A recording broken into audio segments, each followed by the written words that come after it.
My name is Bryan Biegler. Me and my wife Lauren, we farm in southwest Minnesota. Our family farms around 2,500 acres of corn and soybeans. We have 3 young children who are 10, 8, and 7. Our farm that we currently live on has been in their family for just over 130 years, so quite a while. About 7 years ago, we were conventional tillage. After harvest, we would go out and make our tillage pass in the fall and then another pass in the spring and stuff.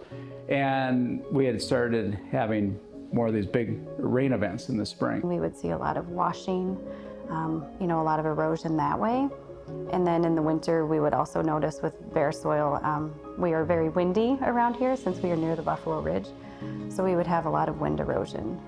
We really needed to rethink how we were thinking about taking care of our soils and what we were doing every year.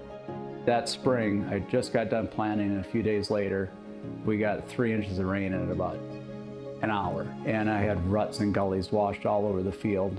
And then that fall, I decided that I had to do some changes. I had a neighbor of mine come in and do some custom strip tilling for me, about 60 acres, just to see what it does. I was happy with it, and the next year I decided to buy my own strip till machine and did all my acres that were going to be going into corn the following season. I strip tilled all those acres. Once you kind of felt comfortable with that, then we added in the cover crops and started looking at vertical tillage and just kind of snowballed from there. Well, the biggest benefits I've seen from it so far are wind erosion has been knocked down to about 0%. Also, the water erosion's been cut drastically from what I used to see. The choices that we're making out in the field and all of the changes that we've made, I think all relates back to this, that we're very cognizant of the fact that we're part of a bigger picture. So whether it be water that goes down through the soil into our well or comes out in a tile and goes to a ditch like this, we just want to know that we're doing the best we can with the land that we farm, so we're being responsible to all of our neighbors. We realize these waters just keep going into bigger and bigger bodies of water, and they're enjoyed by and used by more people than just us. So we want to make sure we're doing the best job that we can to make sure that resource is clean and the best that it can be for everybody. My name is Jody DeYoung-Hughes, and I work for the University of Minnesota Extension. I help farmers reduce their tillage, kind of look at the soil health, and so that they have less compaction issues, a healthier soil, better water infiltration. For the past almost 20 years, I've been working on helping farmers reduce tillage. But in Minnesota, we're still kind of afraid to take that leap into no-till. And there's some good reasons why. We have seen a lot wetter soils, and it takes a while for no-till to have the soil build up its structure. So cover crops is a way to help speed up that process, because those active roots are helping to form the soil into aggregates and building that structure in the soil. So it's not just one thing, it's 2 things, and you put them together to get even a better response. It's certainly not something that you're going to go out in 1 year and get to tell all of it if it's going to work or not. It's there's going to be failures on it. I've had some issues with it going into corn, seeding corn and not getting it terminated at the right time. And I've had a little bit of reduction on corn yield with that.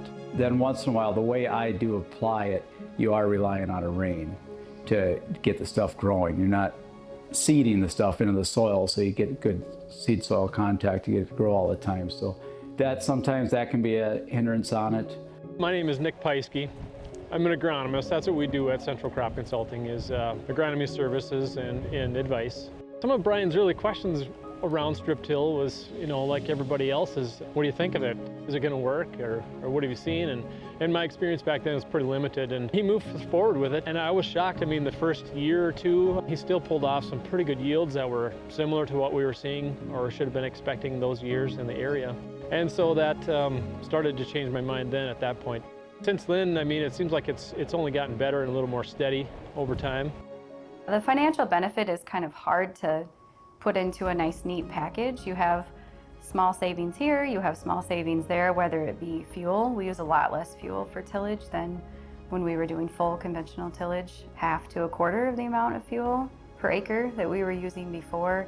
But yeah, it's hard to put an exact number on it, and I think that's why it's difficult for a lot of people to want to even try it, because show me in dollars and cents how this is going to benefit me. There are a lot of I don't want to say intangible, but we've always said all along there's no line on your balance sheet for soil health. So for us, there's a big benefit sustainability-wise to having healthy soil, to keeping our soils in our fields. Once that's gone, you can't get that back. I mean, to rebuild topsoil, to build an inch takes like hundreds of years or 100 years or something like that to build just a topsoil. While we're eroding it a lot faster than we can ever rebuild it. So we got to try to keep what we have there now because we'll never be able to get it back to what it was.